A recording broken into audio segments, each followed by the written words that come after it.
नमस्कार आप सभी को, स्वागत है आपका हमारे इस प्लेटफ़ॉर्म पर। आज के इस वीडियो में हम यूपी ट्रिपल एससी पेट 2025 की जो आपकी परीक्षा होने वाली है, उसमें इतिहास में एक टॉपिक दिया गया है जैन धर्म यानी कि महावीर जी की जीवनी और उनसे संबंधित शिक्षाएँ। यानी कि जैन धर्म में कौन-कौन सी शिक्षाएँ वर्णित हैं, इन सब के बारे में आपसे क्वेश्चंस पूछे जाएँगे। इसी पूरे के पूरे टॉपिक को कंप्लीट करेंगे, ठीक है? और इस टॉपिक को शुरू करने से पहले मैं 2-3 बातें आपको बता दूँ। अगर आप UP PCS, UP triple SC किसी भी परीक्षा की तैयारी कर रहे हैं, जिसमें इतिहास पूछा जाता है, तो आप अगर इस बैच से जुड़ना चाहते हैं, तो KD02 कूपन कोड का इस्तेमाल कर लीजिए। ये बैच अभी शुरू हुआ है। इस बैच में कंप्लीट प्राचीन इतिहास, मध्यकालीन इतिहास और आधुनिक भारत को कंप्लीट कराया जा रहा है। इसके अलावा अगर आप भारत के संविधान और राज्य व्यवस्था संबंधी क्लासेस करना चाहते हैं, तो इस बैच से जुड़ सकते हो और जुड़ने के लिए आप KD01 कूपन कोड का इस्तेमाल कर लीजिए। इसके अलावा यूपीजी के और कंप्यूटर के बैचेस भी आपको हमारे एप्लीकेशन में मिल जाएँगे, तो अगर आप इन बैचेस से जुड़ना चाहते हैं, तो आप एप्लीकेशन में जाके यहाँ से भी जुड़ सकते हैं।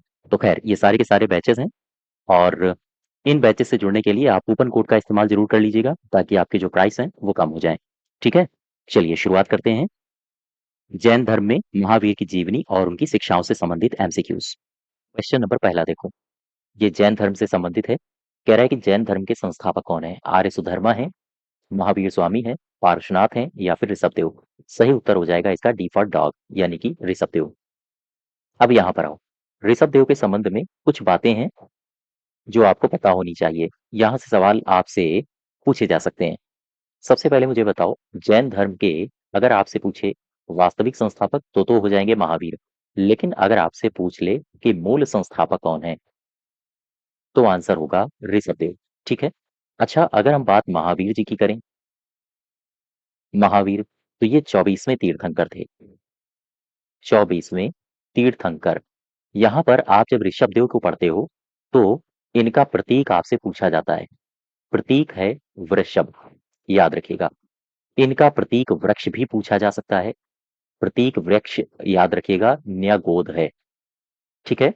इनके उपासक भी पूछा जा सकता है आपसे, तो ऋषभदेव से संबंधित उपासक, उपासक, ये सही उत्तर क्या होगा? उपासक का संबंध गोमुख से है, गोमुख। और अगर आपसे पूछे ऋषभदेव से संबंधित शासक देवता या हम कहें शासन देवता, ये कौन है? तो ये है चक्रेश्वरी। चक्रेश्वरी। बस इतनी 4 बातें हैं जो आप याद रखोगे। अच्छा, बात महावीर की कर लें थोड़ी-सी। तो महावीर के बारे में अगर आपसे पूछे कि महावीर का प्रतीक या महावीर से संबंधित प्रतीक, तो आंसर हो जाएगा सिंह। अगर हम आपसे पूछें कि भगवान महावीर से संबंधित वृक्ष बताइए, तो आप बताओगे शाल का वृक्ष। अगर हम आपसे पूछें भगवान महावीर से संबंधित उपासक बताइए, तो आप मातंग बताओगे। और अगर हम आपसे पूछें कि महावीर से संबंधित शासन देवता ये कौन है, तो आप बताओगे सिंह नायिका। सिंह नायिका। ठीक है। तो खैर ये सारी की सारी बातें हैं जो आप याद रखो। ऋषभदेव से संबंधित बातें मैंने आपको बता दी और कुछ बातें महावीर से संबंधित बता दी। तो इसका सही उत्तर हो जाएगा डिफॉल्ट डॉग। क्वेश्चन नंबर दूसरे में आओ। सेकंड नंबर कह रहा है कि जैन धर्म के प्रथम तीर्थंकर कौन थे? फिर से वही आ गया उत्तर, ऋषभदेव इसके प्रथम तीर्थंकर हैं। ठीक है। पहले तीर्थंकर हैं ऋषभदेव।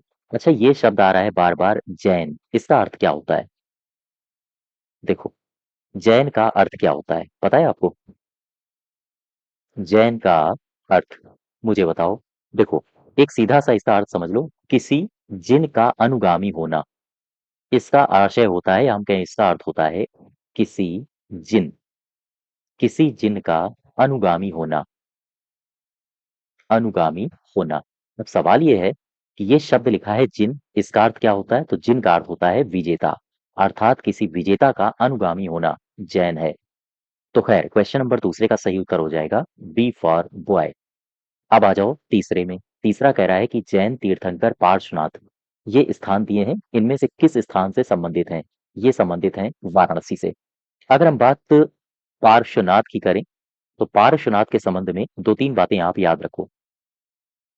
मैं बात कर रहा हूँ पार्श्वनाथ की। गौर करना, पार्श्वनाथ दरअसल ये कहाँ से थे? तो आप बताओगे ये थे वाराणसी से, यानी अपने उत्तर प्रदेश से थे ये। ठीक है। इनकी माता का नाम मुझे बता दो। तो है वामा। और इनके पिताजी का नाम मुझे बता दो, तो आंसर होगा अश्वसेन। फिर अगर हम आपसे पूछें कि इनकी मुझे पत्नी जी का नाम बताओ, तो पत्नी है प्रभावती। ठीक है, सारी की सारी डेटा याद रखो, पूछे गए हैं एग्जाम में। अगर हम आपसे पूछें ये पार्श्वनाथ कौन से नंबर के तीर्थंकर थे, तो ये 23वें तीर्थंकर थे। तीर्थंकर। अच्छा, इनका प्रतीक क्या है, क्या बता सकते हो? इनका प्रतीक है पार्श्व यानी कि सर्प। ठीक है, इनका प्रतीक वृक्ष क्या है? ये है प्रतीक वृक्ष है धव।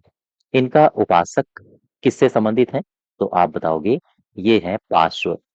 और शासन देवता, शासन देवता इनसे संबंधित कौन है? तो आप बताओगे पद्मावती। यहां तक बात समझ पा रहे हो? चलो, अब ऋषभ देव के बारे में थोड़ी सी जानकारी ले लो।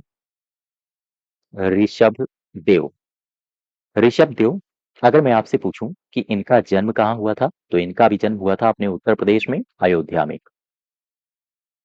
ठीक है, इनकी माता का मुझे नाम बताओ। तो ऋषभ देव की माता का नाम था मरु देवी। और ऋषभ देव के मुझे पिताजी का नाम बताओ।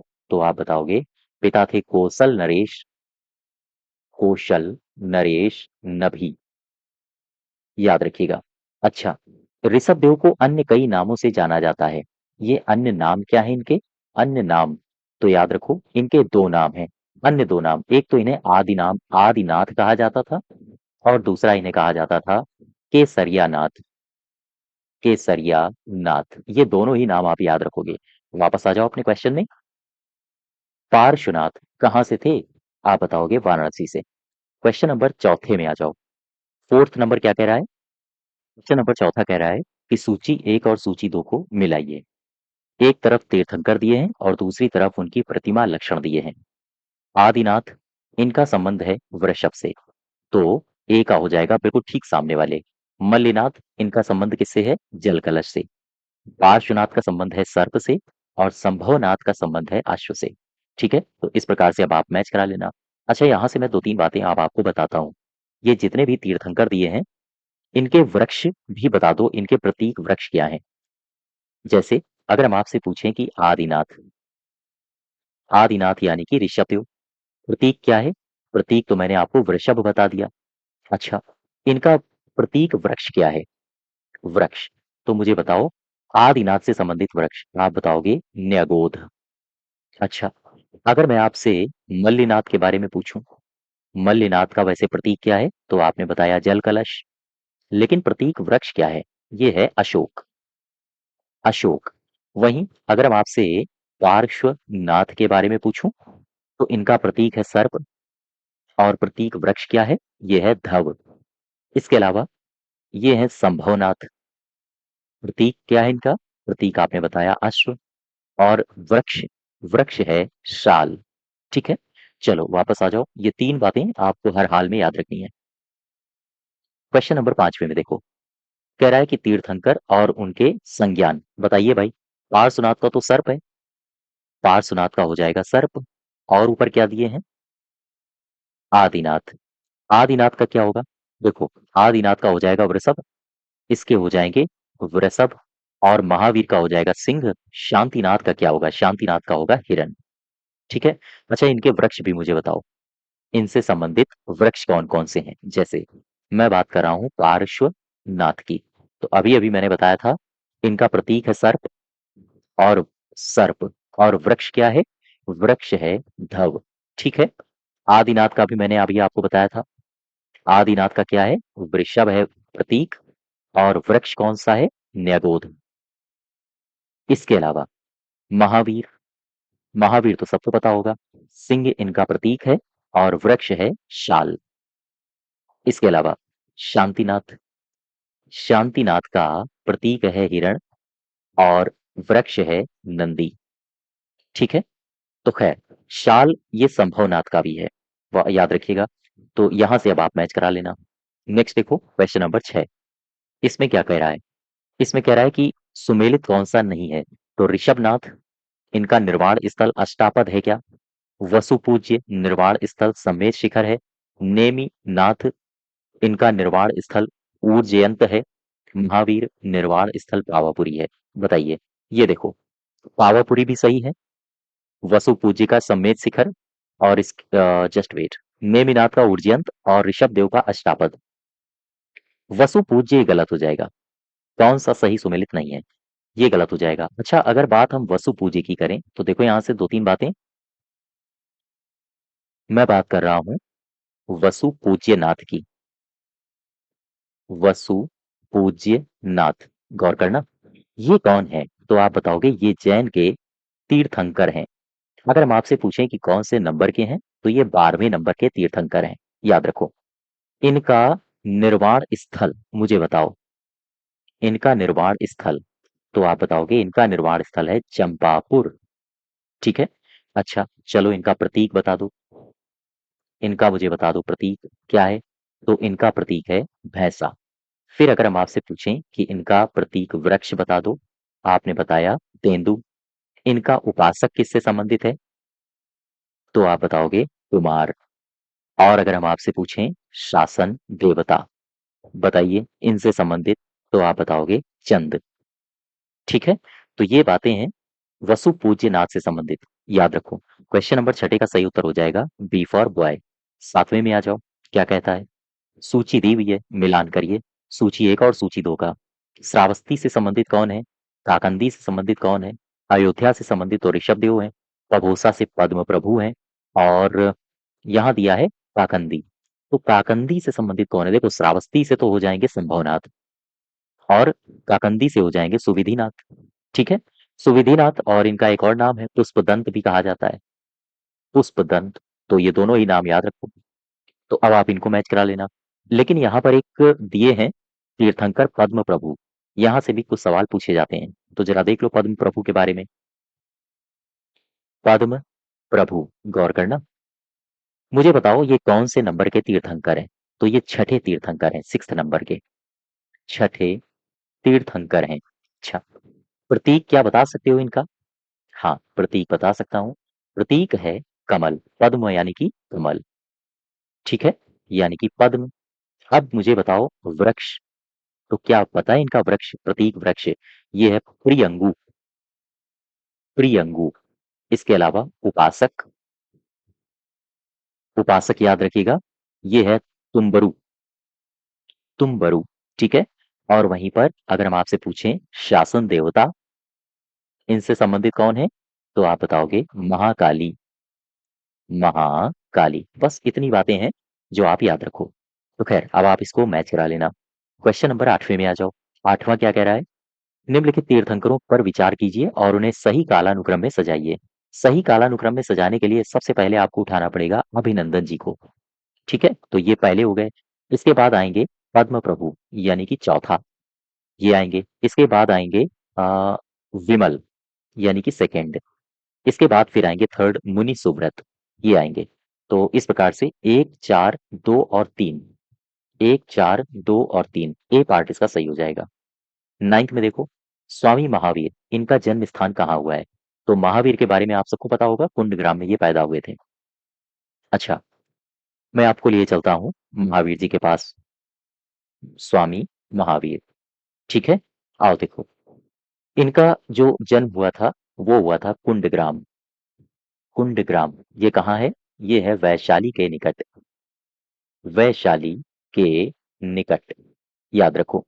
माता का नाम मुझे बताओ, माता है त्रिशला, त्रिशला। और ये जो त्रिशला है ना, सवाल यहाँ से भी पूछा जाता है कि ये कहाँ किससे संबंधित है, याद रखिएगा। ये वैशाली के लिच्छवीगढ़ राज्य के प्रमुख थे राजा चेटक, राजा चेटक।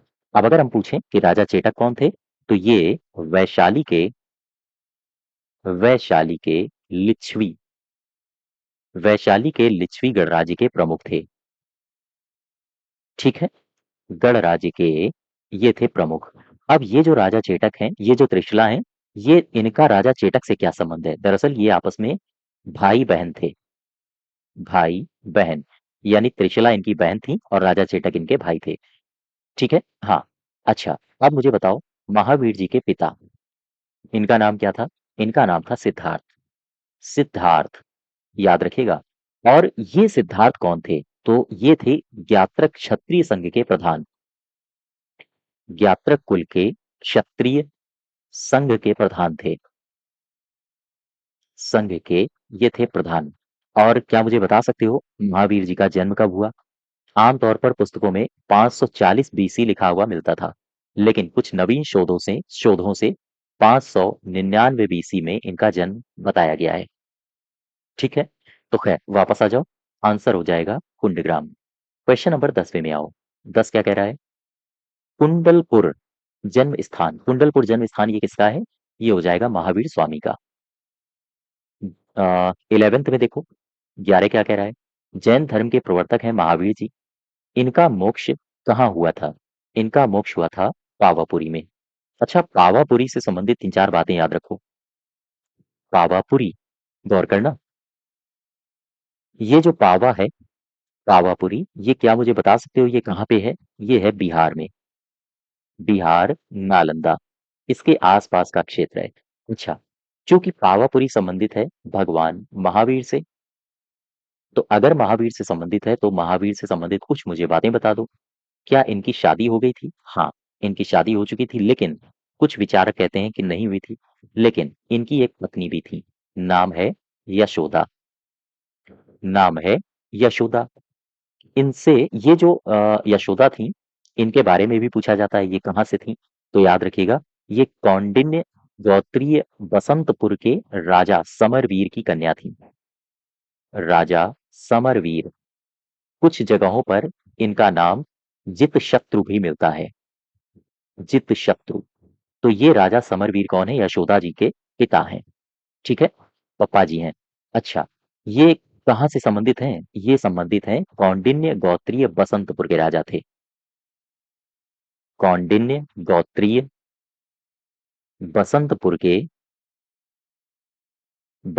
के ये राजा जी थे।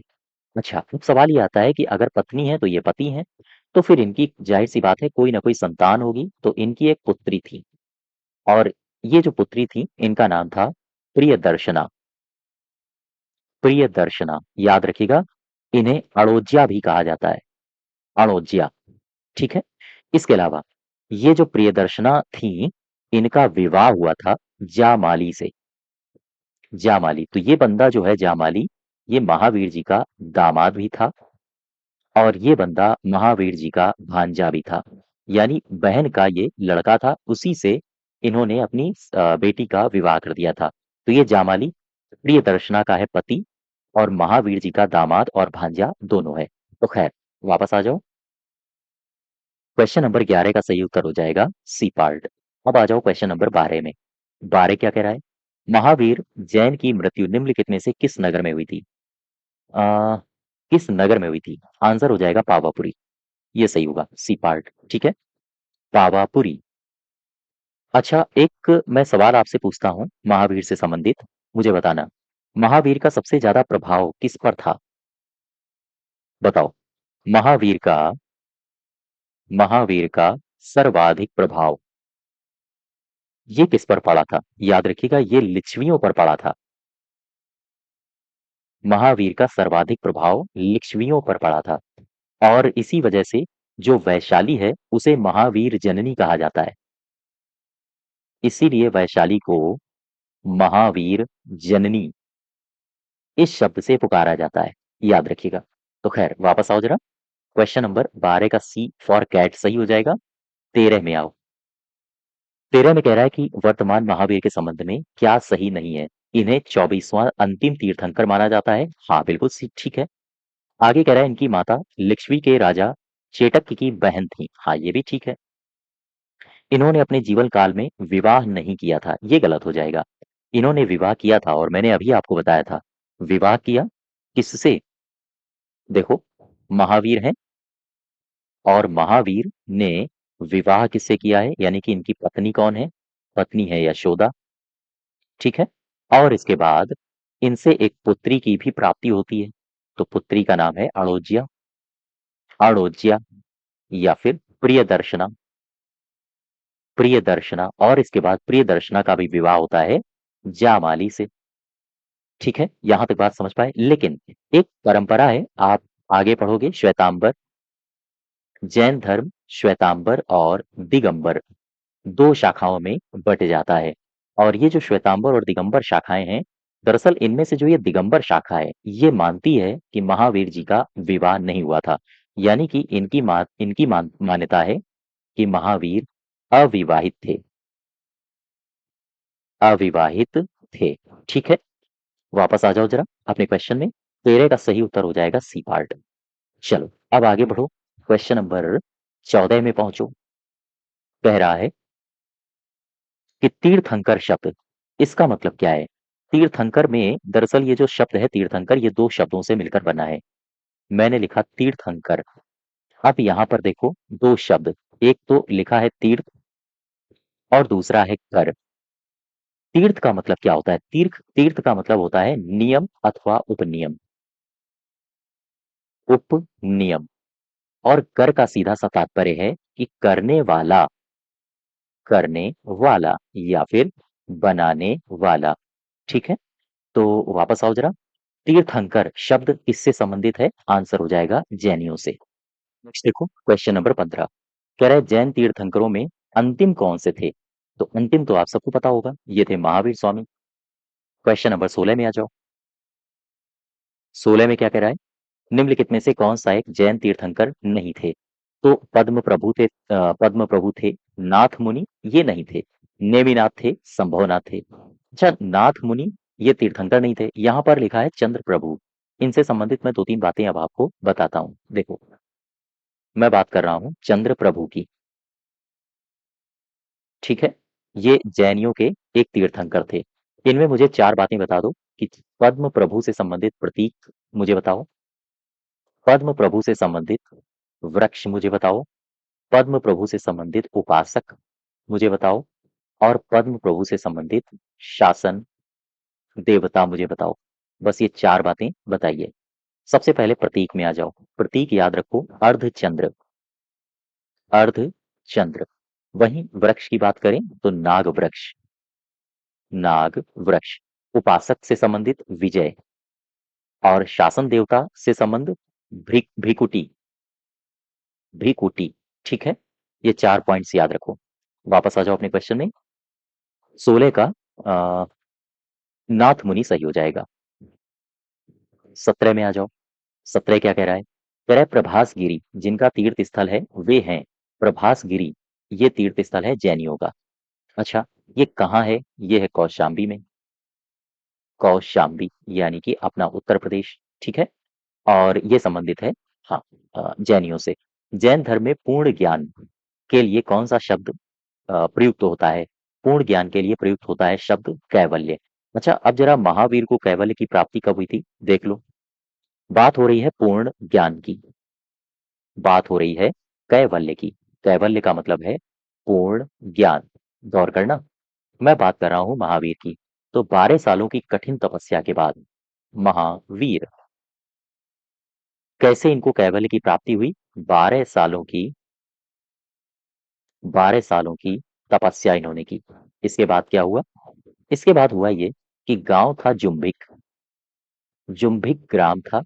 इसके अलावा ऋजुपालिका, ऋजुपालिका नदी थी, और साल का वृक्ष था, साल का वृक्ष था। और इसी वृक्ष के नीचे इन्हें कैवल्य प्राप्त हुआ। और कहते हैं कि जब इनको कैवल्य की प्राप्ति हो गई, जब इन्हें कैवल्य प्राप्त हुआ, तब ये एक नए नाम से जाने गए।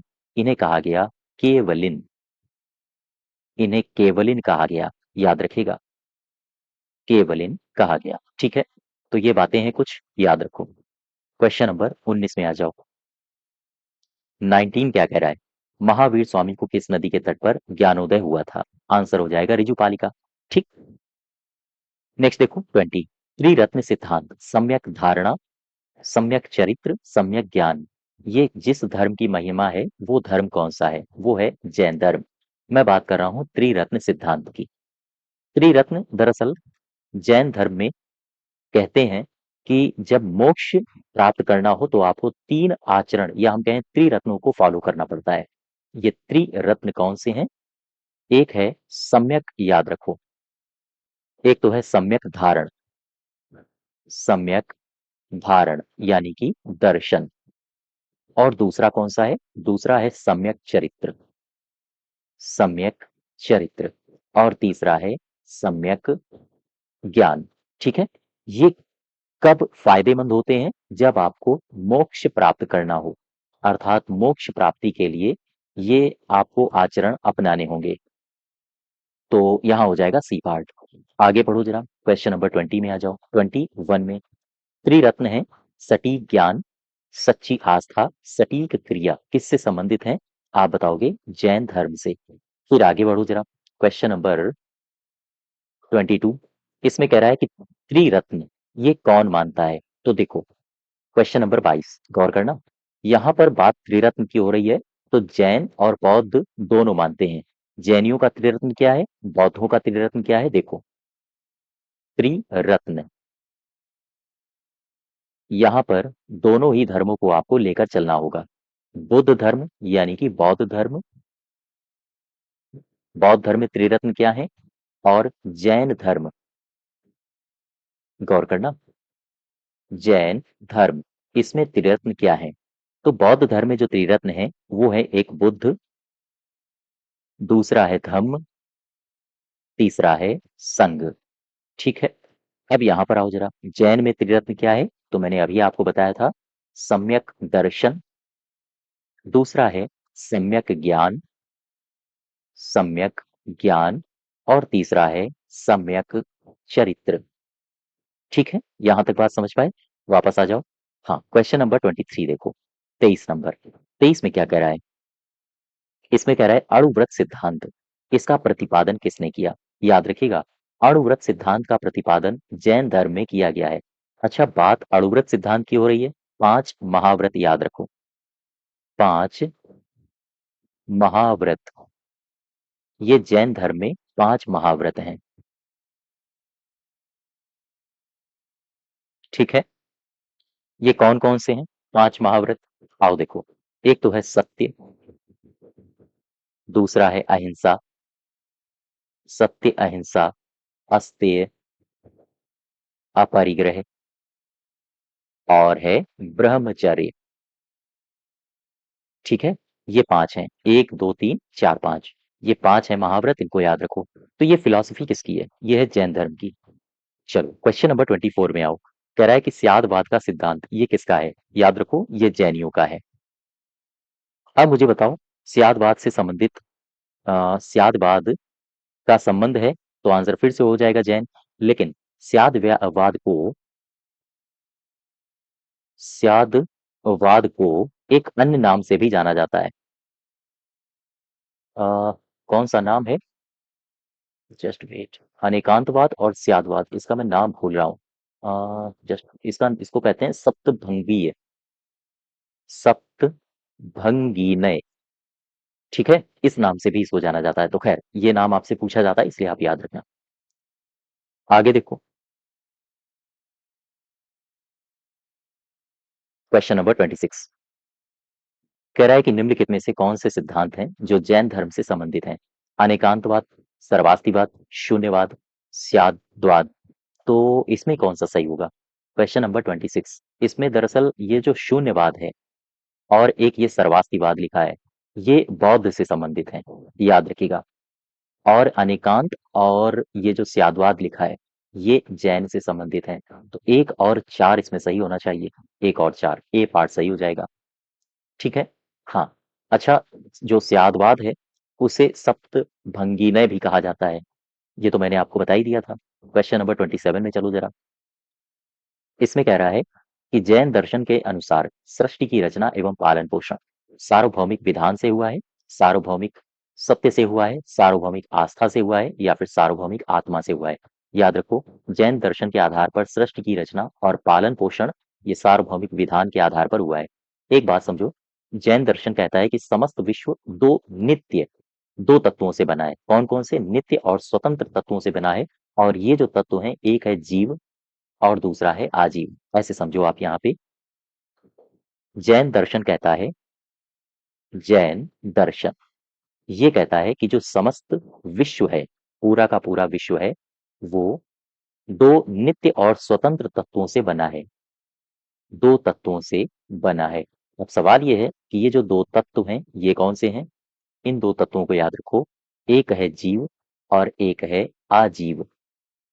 ठीक है, ये जो जीव है ये है चेतन, और ये जो अजीब है ये है अचेतन।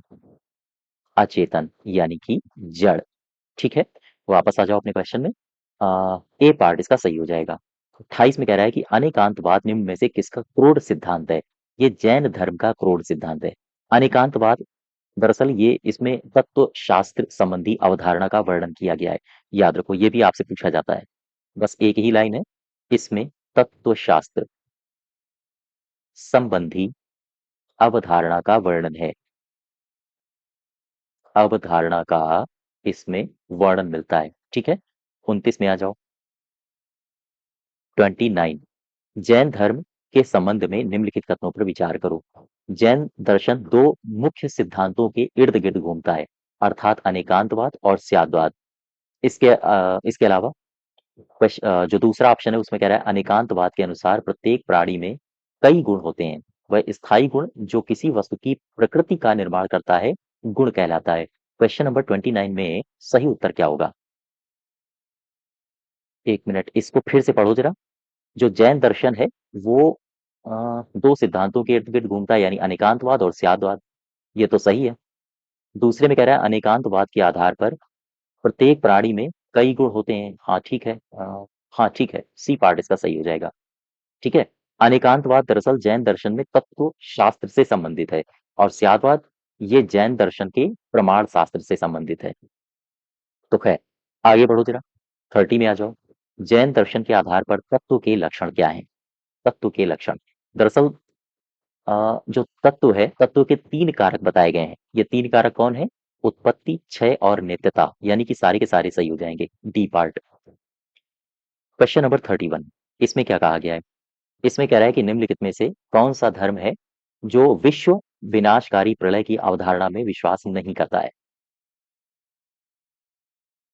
कौन सा धर्म है जो विश्व विनाशकारी प्रलय की अवधारणा में विश्वास नहीं करता?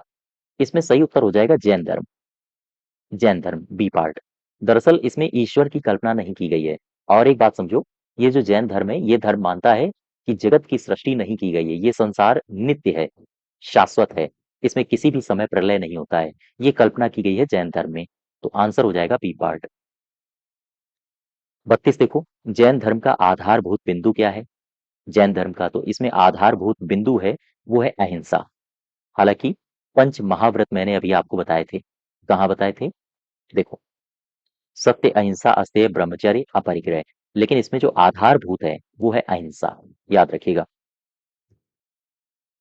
क्वेश्चन नंबर 33 में आओ। इसमें कह रहा है कि यापनीय किसका एक संप्रदाय है? यापनीय जैन धर्म का एक संप्रदाय है, और ये जो यापनीय संप्रदाय है ये जैन धर्म का है। और इसकी उत्पत्ति कहाँ से हुई है? दरअसल इसकी उत्पत्ति हुई है दिगंबर संप्रदाय से। दिगंबर संप्रदाय से इसकी उत्पत्ति हुई है, याद रखिए। 34 में आओ जरा। 34 में क्या कह रहा है? 35 में कह रहा है कि भारत की धार्मिक प्रथाओं के संदर्भ में स्थानकवासी संप्रदाय का संबंध किससे है? स्थानकवासी संप्रदाय का संबंध किससे है? ये बौद्ध मत से है, या फिर जैन मत से है, वैष्णव मत से है, या फिर शैव मत से है? याद रखिएगा, इसका संबंध है जैन मत से। अच्छा, इसमें दो तीन बातें हैं जो आप याद रखो स्थानकवासी संप्रदाय में। स्थानक वासी संप्रदाय, गौर करना, तीन चार बातें आप यहां से याद रखो। सबसे पहली बात, ये जो संप्रदाय है ये किससे संबंधित है? आप बताओगे ये जैनों का एक संप्रदाय है। जैनों का एक संप्रदाय है। दूसरा किसका है? तो ये श्वेतांबरों का है। श्वेतांबरों, या हम कहें श्वेतांबर जैनों का संप्रदाय है। ठीक है, श्वेतांबर जैनों का ये संप्रदाय है।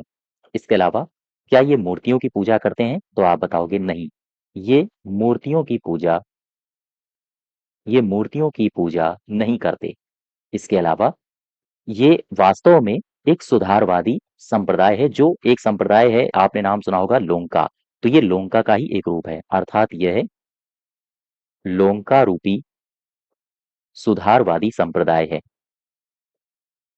सुधारवादी संप्रदाय है। ठीक है, ये 3-4 बातें हैं जो आप स्थानकवासी संप्रदाय से याद रखोगे। पूछे जाते हैं, इस प्रकार के टफ क्वेश्चंस आते हैं। चलो 35 देखो। 35 में कह रहा है कि कौन सा पूर्वकालिक जैन ग्रंथ कहलाता है? 12 अंग, 12 उपांग, 14 पूर्व। ये जो पूर्वकालिक जैन ग्रंथ है, यह है 14 पूर्व। 14 पूर्व। 36 में आओ। कह रहा है कि प्रारंभिक जैन साहित्य निम्नलिखित में से किस भाषा में लिखे गए थे? प्रारंभिक जो जैन साहित्य थे वो अर्धमागधी में लिखे गए थे। फिर बाद में जैन धर्म ने प्राकृत भाषा को अपना लिया था। ये जो प्राकृत भाषा है ये बाद की भाषा है, लेकिन पहले अर्धमागधी थी। और ये जो ग्रंथ हैं, दरअसल ये ग्रंथ वल्लभी नामक स्थान पर संकलित किए गए थे, प्रारंभिक जैन ग्रंथ। नेक्स्ट देखो क्वेश्चन नंबर 37। इसमें कह रहा है कि निम्नलिखित में से कौन सा स्थल है जो पार्श्वनाथ से संबंध होने के कारण जैन सिद्ध क्षेत्र माना जाता है? पार्श्वनाथ, ये तो संवेद शिखर है, सही उत्तर हो जाएगा सी पार्ट। ठीक है, संवेद शिखर। अच्छा, बात पार्श्वनाथ की हो रही तो मैंने अभी अभी सारी जानकारियां आपको बताई थी पार्श्वनाथ से। कहाँ से संबंधित हैं? ये वाराणसी से हैं पार्श्वनाथ जी।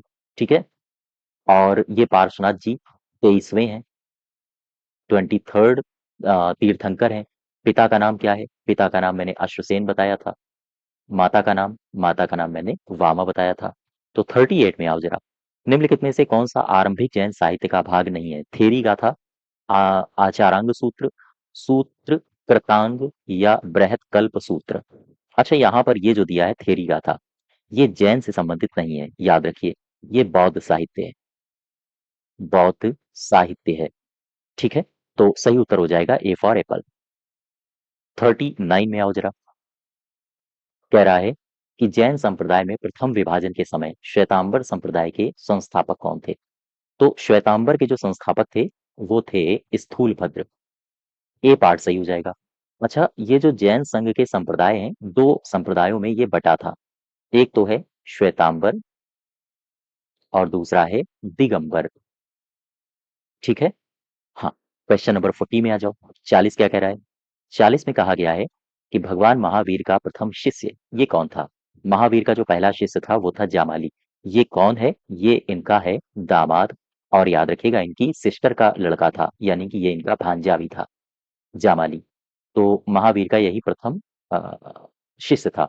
और ये इनकी पुत्री, चूंकि दामाद है तो फिर इनकी पुत्री का नाम क्या है? मैंने आपको पीछे बताया था, अड़ोजिया। अड़ोजिया, तो इसका ये पति भी था। ठीक है, अब आ जाओ क्वेश्चन नंबर 41 में। भगवान महावीर का प्रथम अनुयायी कौन था? फिर से वही क्वेश्चन, जामाली था। 42 में आओ। किस जैन सभा में अंतिम रूप से श्वेतांबर आगम का संपादन हुआ था? क्या मुझे बता सकते हो? 42 का सही उत्तर क्या होगा? वैशाली में, वल्लभी में, पावा में? तो आंसर होगा पाटलिपुत्र। देखो, चंद्रगुप्त मौर्य का शासन चल रहा था। यहां पर आओ।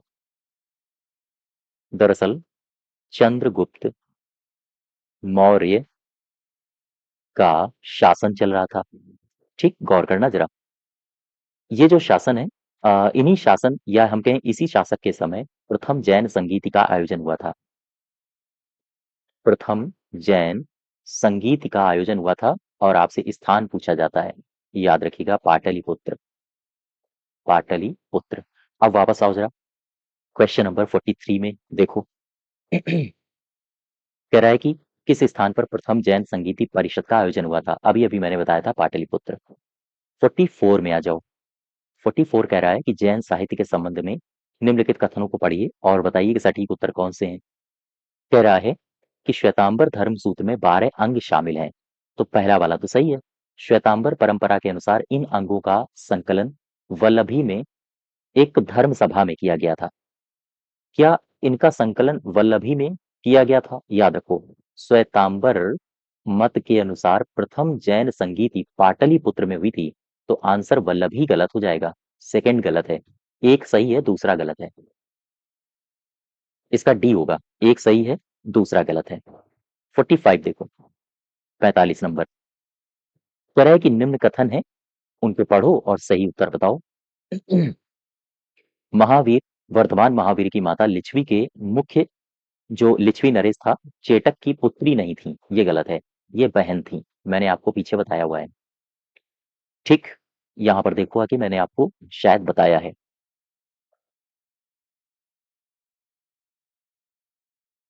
देखो ये राजा चेटक हैं और इनके ये आपस में भाई-बहन थे, ठीक है?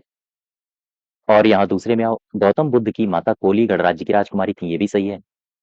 तो पहला गलत हो जाएगा। 23वें तीर्थंकर पार्श्वनाथ ये बनारस से थे, तो दूसरा और तीसरा सही होगा। नेक्स्ट देखो, क्वेश्चन नंबर 46 क्या कह रहा है?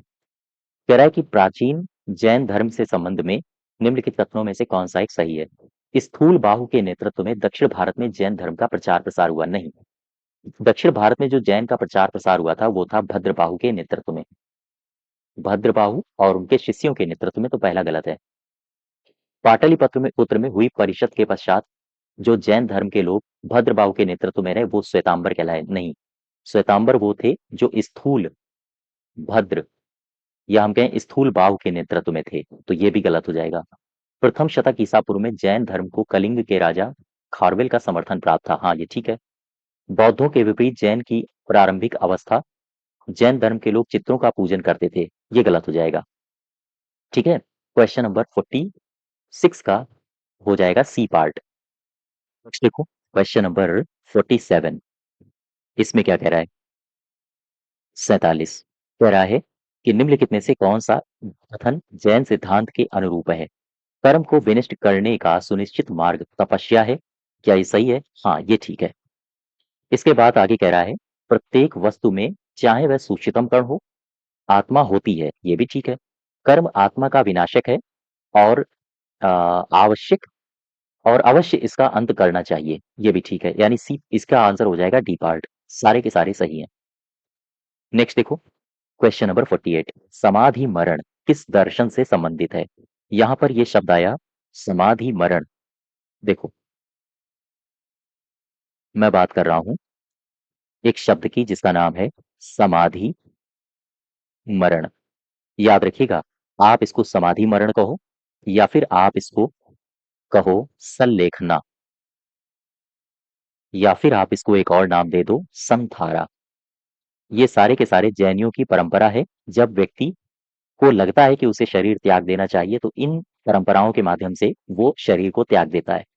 दरअसल ये परंपरा एक ही है, आप खाना पीना छोड़ देते हो और उसके जब आप ऐसा करते हो तो आपका शरीर धीरे धीरे जीर्ण होता चला जाता है और फिर आप अपने शरीर को त्याग देते हो। लेकिन ये जो संलेखना और समाधि मरण है, इस शब्द का जो इस्तेमाल करते हैं वो करते हैं दिगंबर शास्त्र। दिगंबर शास्त्र में समाधि मरण और संलेखना जैसे शब्दों का इस्तेमाल किया गया है। वहीं संथारा इसका इस्तेमाल करते हैं श्वेतांबर शास्त्र। श्वेतांबर शास्त्र ये है संथारा। ठीक है, वापस आ जाओ। इसमें सही उत्तर हो जाएगा जैन दर्शन। 49 देखो, 49 कह रहा है कि कथन पढ़ो और सही उत्तर बताओ। दक्षिण भारत के इक्ष्वाकु शासक बौद्ध मत के विरोधात्मक थे, क्या ये सही है? 49 का इसमें ये तो गलत हो जाएगा। बौद्ध के विरोधात्मक नहीं थे दक्षिण भारत के लोग, पूर्वी भारत के पाल शासक बौद्ध मत के समर्थन में थे। इनमें से कौन सा सही है? ये सही है, सेकंड पार्ट, केवल और केवल दूसरा। ठीक है, आगे बढ़ो जरा। 50 में आजीवक संप्रदाय के संस्थापक कौन थे? इनका नाम है मक्खली गोसाल। आप सबको पता होगा मक्खली गोसाल। 51 देखो, कह रहा है कि आजीवक संप्रदाय की स्थापना किसने की? फिर से वही आंसर, मक्खली गोसाल साहब। निम्नलिखित में से किसने प्रतिपादित किया था कि भाग्य ही सब कुछ निर्धारित करता है, मनुष्य असमर्थ होता है? ये किया था आजीविकों ने। और याद रखिएगा, चूंकि ये भाग्य पर ज्यादा जोर देते थे इसीलिए इनके सिद्धांत को कहा जाता है नियतिवाद। नियतिवाद या फिर भाग्यवाद। ठीक है, आगे बढ़ो। 53 में आ जाओ। 53 में कह रहा है संप्रदाय जो नियति की अटलता में विश्वास रखे, आजीविकों ने दिया था। नेक्स्ट देखो, 54 कह रहा है आजीवक संप्रदाय के बारे में पढ़ो और सही उत्तर बताओ। मक्खली गोसाल इसके महत्वपूर्ण नेता थे, बिल्कुल ठीक है। दर्शन का केंद्रीय विचार नियति यानी कि भाग्य है, बिल्कुल ये भी सही है। जाति और वर्ग के आधार पर भेदभाव नहीं किया जाता था, ये गलत हो जाएगा। आजीविकों की बैठकों के लिए नियमित सभाएं होती थी, ये भी ठीक है। ए बी और डी, देखो इसमें सही उत्तर कौन सा है? ए बी और डी। इसमें तो नन ऑफ दीज हो जाएगा। 54 का ABD, sorry, B for boy सही होगा। 55 में आ जाओ। कह रहा है आजीवक संप्रदाय के संबंध में ये कथन दिए हैं और बताइए कौन सही है। नियतिवाद में विश्वास रखते थे, बिल्कुल सही है। पुनर्जन्म के क्रम में बदलाव किया जा सकता है, क्या इस पर विश्वास रखते थे? ना, गलत है। कठोर तपस्या में विश्वास रखते थे, हाँ ठीक है। तो एक और तीसरा सही होगा, एक और तीन। आगे बढ़ो जरा, 56 में आ जाओ। कह रहा है कि आत्मा केवल जंतु और पादप जीव की संपदा नहीं है, बल्कि शिलाओं, प्रवाहित जलधाराओं और अन्य अनेक प्राकृतिक वस्तुओं की भी है, जिन्हें अन्य धार्मिक संप्रदाय जीवित नहीं मानते हैं। उपर्युक्त कथन प्राचीन भारत के निम्नलिखित में से किस एक धर्म संप्रदाय की एक मूलभूत विश्वास को प्रतिबिंबित करता है? बताइए। क्वेश्चन नंबर 56 का सही उत्तर होना चाहिए जैन परंपरा। ठीक है, 57 देखो। कह रहा है कि सूची 1 और सूची 2 दी गई है, बताओ भाई इनमें कौन सा सही होगा। आचार्य और एक तरफ सिद्धांत दिए हैं। लकुलीश ने कौन सा सिद्धांत दिया था? ये पाशुपात का सिद्धांत दिया था। नागार्जुन ने शून्यवाद का सिद्धांत दिया था। भद्रबाहु ने, ये भद्रबाहु जैन से संबंधित हैं और गोसाल आजीवक से संबंधित हैं। ठीक है, ये पाशुपात से हैं, नागार्जुन शून्यवाद से हैं। तो खैर, आगे बढ़ो जरा। अब इस प्रकार से आप इनको मैच करा लेना। आगे कह रहा है बराबर की गुफाओं का उपयोग किसके आश्रय ग्रह के रूप में किया गया था? ये आजीविकों के लिए आश्रय ग्रह बनाए गए थे। उत्तर प्रदेश में बौद्ध और जैनी दोनों की प्रसिद्ध तीर्थस्थली कौन है? यह है कौशाम्बी। 60 में क्या कह रहा है? निम्नलिखित में से सही कथन बताइए, कौन से हैं सही कथन? श्रवण बेलगोला स्थित गोमतेश्वर की प्रतिमा जैनियों के अंतिम तीर्थंकर को दर्शाती है। नहीं, गलत है। ये जो गोमतेश्वर हैं ये महावीर हैं। महावीर का मतलब, सॉरी, बाहुबली। ये बाहुबली जी की प्रतिमा है यहाँ पे। आगे बढ़ो। भारत का सबसे बड़ा बौद्ध मठ अरुणाचल प्रदेश में है, हाँ ये ठीक है। खजुराहो मंदिर चंदेल राजाओं के द्वारा बनवाए गए थे, ये भी ठीक है। होयसल मंदिर शिव को समर्पित है, ये भी ठीक है। इसमें पूछ क्या रहा था, कौन सा सही नहीं है ना? तो ए पार्ट इसमें सही नहीं है, ये गलत हो जाएगा। नेक्स्ट देखो, 61। श्रवण बेलगोला में गोमतेश्वर की विशाल प्रतिमा किसने बनवाई है? ये चामुंड राय ने बनवाई थी, ए पार्ट। आगे बढ़ो, क्वेश्चन नंबर 62। महान धार्मिक घटना महामस्तकाभिषेक निम्नलिखित में से किससे संबंधित है और किसके लिए की जाती है? ये की जाती है बाहुबली के लिए, याद रखिएगा। तो खैर, ये जैन धर्म से संबंधित 60 क्वेश्चंस हैं, मोर देन 60 क्वेश्चंस। और ये सारे के सारे क्वेश्चंस आपके यूपी ट्रिपल एस सी की जो परीक्षा है पेट की, उस परीक्षा के लिए काफी महत्वपूर्ण है। ठीक है, तो ये है आपका जैन धर्म। इसके अलावा मैं एंड करते करते दो तीन बातें आपको फिर से बता दूं। अगर आप हमारे हिस्ट्री बैच से जुड़ना चाहते हैं तो ये हिस्ट्री बैच यानी कि इतिहास का बैच रनिंग है एप्लीकेशन में, आप चाहें तो इससे जुड़ सकते हैं। पॉलिटी के बैच से जुड़ना चाहते हैं तो आप पॉलिटी के बैच से भी जुड़ सकते हैं, ये भी आपको हमारे एप्लीकेशन में मिल जाएगा। यूपीजी के और कंप्यूटर के बैच से अगर जुड़ना चाहते हैं, ये सारे के सारे बैचेस आपको हमारे एप्लीकेशन में मिल जाएंगे और इनकी लिंक आपको डिस्क्रिप्शन बॉक्स में और साथ ही साथ कमेंट बॉक्स में दी गई है एप्लीकेशन की लिंक। ठीक है, तो खैर आज यहीं तक रखते हैं, धन्यवाद।